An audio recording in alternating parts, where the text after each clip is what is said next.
Olá pessoal, aqui é a professora Isabela de Artes Visuais. Bom, o assunto de hoje vai ser o princípio das vanguardas europeias, por isso que está dividido aqui em parte 1, onde a gente vai abordar principalmente o movimento cubista, o fauvismo e o expressionismo.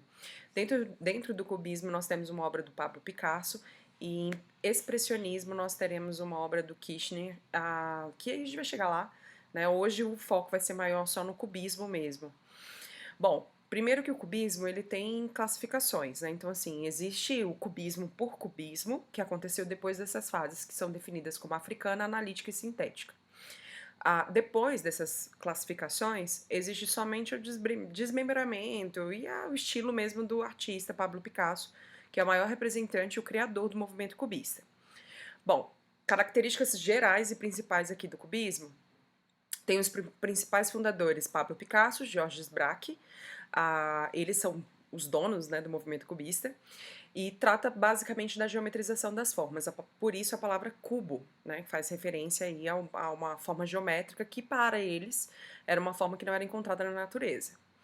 Bom, a grande influência deles é um artista chamado Paul Cézanne, que vocês devem ter estudado lá no pós-impressionismo, que começou a desenvolver uma observação específica dos objetos, geometrizando sutilmente, tá? De uma maneira bem sutil, as formas que ele observava. E aí o Pablo Picasso levou isso à máxima, né? Então ele começou realmente a dar uma explorada nessa geometrização e também baseado nas máscaras africanas, que teve uma super exposição na França, né? Apesar do Picasso ser um artista espanhol, onde ele realmente começou a ter uma super visibilidade foi na França. Tem essas três fases, cubismo africano, cubismo analítico, cubismo sintético, e existem as obras, como por exemplo a Guernica, que talvez vocês conheçam, que é a mais famosona, que é só cubismo, né? Não se encaixa dentro desses padrõezinhos. Começamos com o cubismo africano, que é o princípio de tudo. Dentro do cubismo africano, Pablo Picasso começou a observar o estilo do Paul Cézanne, né? Então, assim, a leve geometrização, principalmente quando ele fazia as paisagens, as pessoas também. E além disso, ele mesclou com as máscaras africanas.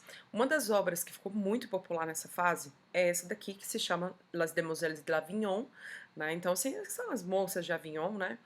E são modelos posando para ele, onde ele vai dar uma extrapolada nessa geometrização e o rosto, que tem uma referência muito forte com máscaras africanas. Aqui tem as referências, eu sempre tampando alguma coisa aqui, né? Tem que fazer esse videozinho menorzinho. Mas é basicamente inspirado na formatação de geometrização, ó, nariz, a formatação dos olhos. Então tem uma fonte, isso é um ponto importante. Essa aqui é uma pintura já com cores, né, assim, bem voltadas. Inclusive esse tipo de cor, que é mais do marrom, bege, castanho, ele também vai se apropriar, vai fazer uso disso para o próximo estilo, que é o cubismo analítico. Ó, cubismo analítico, eu analiso as formas e obtenho a formatação geométrica delas.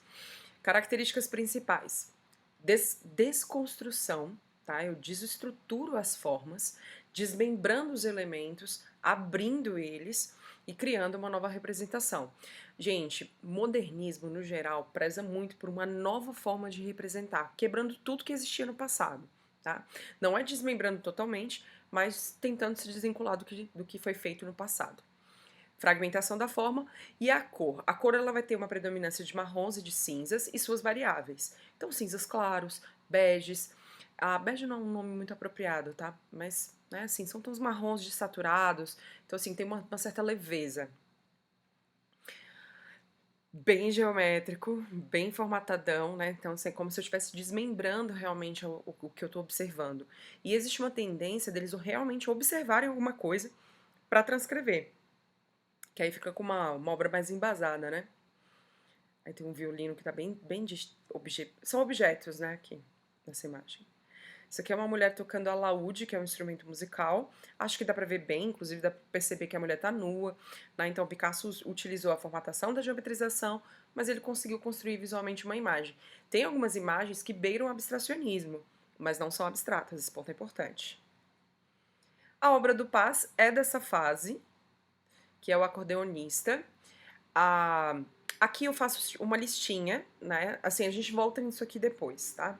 Mas isso aqui é basicamente uma análise do geral da obra. Deixa eu colocar aqui a obra melhor para vocês.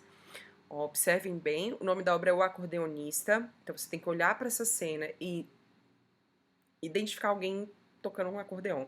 Gente, eu sei que é muito difícil, mas é isso, tá? Então, assim, eu sempre faço uma análise formal delas, independente do que está sendo encenado, né? Então, ó, é um retrato, porque é uma pessoa, né? Uma pessoa tocando acordeon. A obra possui sobreposição de elementos, então você tem um na frente do outro, mas você não tem uma grande profundidade, porque é uma obra cubista. Então ele abre os planos, tá? As formas, elas são insinuadas. Não, o que é uma forma insinuada? Não tá claro.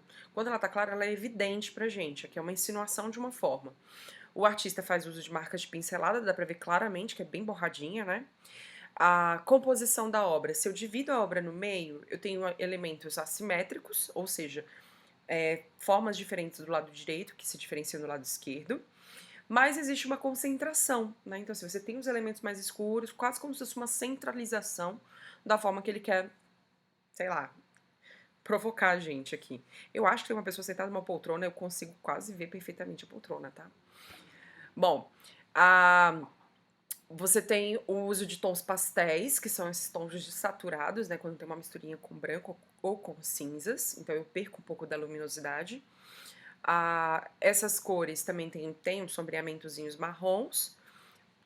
Podemos, né, traçar uma definição como monocromia, como se estivesse criando um padrão, né, dessas cores. O contexto da obra é uma obra modernista, é uma obra da vanguarda cubista, especificamente do período analítico, né, e a técnica é óleo sobre tela, até porque, assim, quase não existiam outras possibilidades de tintas. Acho que uma tinta que seria excelente para ele seria a tinta acrílica, mas ela não existia ainda nessa época. Bom, aqui ela é grandona, né? Acho que vale a pena depois vocês analisarem com mais calma. Se vocês conseguirem identificar alguma coisa, vocês me contem depois, que eu ainda tenho muita dificuldade. Cubismo sintético, assim, apesar da gente já analisar a obra do Paz, acho sempre importante a gente analisar com mais profundidade outros elementos, até porque cubismo, galera, é um dos conteúdos que mais cai em vestibulares. Enem, então, despenca. O cubismo sintético, até o nome, né? Ele sintetiza a produção do artista. Então, ao invés de fazer as minhas formas, tipo, geometrizando, eu simplesmente uso colagem. Então, eu vou me aproveitar de uma matéria que já está pronta e coloco dentro dessa obra, facilitando, sintetizando a imagem, né? E a intenção também é despertar as sensações táteis. É muito importante, ó, eu desperto a sensação tátil, mas isso não quer dizer que você pode tocar na obra. Isso quer dizer que eu vou despertar pelo olhar. Então eu vou dar textura. Então, assim, imagina toda aquela interpretação visual das texturas a partir da observação. Nada de sair tocando a obra no museu, tá? Por favor, não envergonhe a professora. Ó, tá vendo? Por exemplo, essa obra é uma obra ovalada e ela tem uma corda de verdade, ela tem uma palhazinha grudada. Então, tudo isso desperta no olhar do observador uma sensação, tá? Então, assim, eu tenho a sensação das texturas sem ter que encostar. Aqui é um colagem, né? Colagem de papel, colagem de jornal, que é o Le Figaro, que é um jornal até bem popular. Essas placazinhas de madeira são plaquinhas de madeira de verdade, então papel de parede. E então ele se aproveita das circunstâncias das matérias-primas para causar sensações e volumes. Tudo isso é Picasso, tá, galera? E antes do cubismo, Picasso teve duas fases, que é a fase azul e a fase rosa. A fase azul é uma fase em que ele estava mais deprimido, enfim, né? Ele estava. Ele tinha perdido um amigo, então ele ficou mais sensibilizado. E aí ele começou a observar as pessoas marginalizadas da sociedade. Então, prostitutas, moradores de rua, pessoas em situação, né, assim, calamitosa, né? Bêbados, músicos abandonados, enfim, umas coisas bem mais dramáticas. E realmente existia uma predominância da cor azul nas pinceladas. E a fase rosa, que vai predominar cores mais quentes, rosas, vermelhos, laranjas. E ele estava mais apaixonadinho, então assim. E foi aí que ele começou a desenvolver a pesquisa sobre o estilo do Cézanne. Foi durante a fase rosa. Ó, fase azul, que é bem mais dramática mesmo, tem uma coisa mais expressionista também, né? São lindas, trabalhos belíssimos. É importante ver, né, assim, como ele tinha uma habilidade de pintura, porque tem muita gente que acredita que o Picasso ele não sabia fazer um desenho perfeitamente. Inclusive, uma das milhões de frases dele é falar que eu preciso aprender a construir para desconstruir. Essa aqui é a pintura do amigo dele que tinha falecido. Essa aqui tá no Brasil, que é a Suzanne Bloch. Ela já foi até roubada no Museu de Arte de São Paulo, mas encontraram na lixeira. E ela parece o Sylvester Stallone. Fase rosa. Ele se apaixonou por uma bailarina, e aí ela era artista de circo, e aí ele começou a viver no meio do circo. Essa pintura é super bizarrona, né? Essa criança torta. Acho essa linda, belíssima. Essa aqui é a Olivia, que era a Olivier, que era a moça que ele estava apaixonado. E aqui são outras coisas, tá? Fora do circuito padronizado, né? Porque, assim, percebam que as obras que eu mostrei anteriormente, elas eram classificadas. Aqui é cubismo. Então, são esculturas. Eu quero que vocês entendam que é um artista que viveu muito, mais de 90 anos, e ele produziu de tudo. Então, essas esculturas são gigantescas, espalhadas em Madrid. A Guernica, que faz uma alusão ao ataque, né, na cidade de Guernica durante a Segunda Guerra Mundial. Então, é uma pintura que retrata sofrimento, né? E tem várias referências, tem ali perto do touro, embaixo dele tem uma mulher segurando um corpo, faz referência a Pietà. Então, assim, tem esses corpos fragmentados. Então, ela é totalmente simbólica, né? E além de ser um painel super grande. Ó, tem aqui uma fotinha das pessoas próximas. E essa peça também fica em Madrid. Isso aqui são gravuras, só para vocês verem a questão do desenvolvimento do desenho dele. Eu acho que é interessante como ele tá mais ou menos mostrando como que é a sintetização da forma. Como que eu simplifico? Então, assim, não é que ele não saiba fazer um touro perfeitamente, mas ele está extraindo elementos. Então, ele está mostrando meio que um passo a passo aí do que é essa geometrização, essa simplificação, que é muito bom, gente. Esse é ele, né, senhor Picasso. Ele tá com tipo uma lanterninha na mão e ele tá fazendo uma técnica de fotografia, onde eu desenho com a luz e registro esse desenho a partir desse ponto de luminosidade. Se chama light painting. Ó, é muito bom. Aqui na primeira fotografia tem umas peças de argila que ele fez também. Cara produtivo pra caramba. Pablo Picasso, né, gente? É o cara. Aqui ele no seu humilde ateliê. Ele ficou muito rico como artista. Ele se deu muito bem. Ficou muito consagrado. Tinha ligações políticas. Era comunista. Então, assim, uma figura bem marcante mesmo da história. Georges Braque, né, que também foi o criador do cubismo.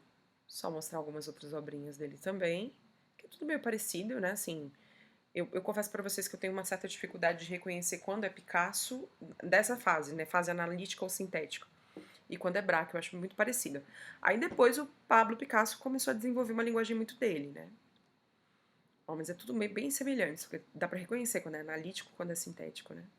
Fernando Léger. Fernando Léger, ele é muito importante, né? Provavelmente eu devo voltar a falar dele depois, porque ele foi a maior influência da Tarsila do Amaral, que é a artista mais importante do Brasil, do modernismo brasileiro, né? Que também tem referências cubistas, ela tá aqui também. E tem obra do Paz dela, só que a gente vai falar depois de Semana de Arte Moderna. Ó, ele tem essa geometrização meio caricata, né? Bem bonitinho o trabalho dele. O Diego Rivera, né, o marido da Frida Kahlo, ele também tinha referências cubistas, geometrizadas. Ó, casalzinho lindo. Frida e Diego. E aqui tem um pouquinho, assim, só que a geometrização dele é mais cesaniana, que é como se fosse umas formatações mais cilíndricas dos corpos. Tarsila, que também tem uma coisa meio Cézanne, né? Aqui é um autorretrato.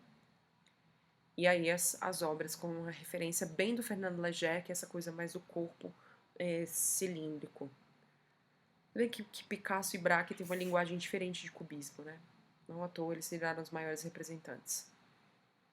Eu não vou me aprofundar, porque, enfim, a gente vai estudar ela com mais calma depois.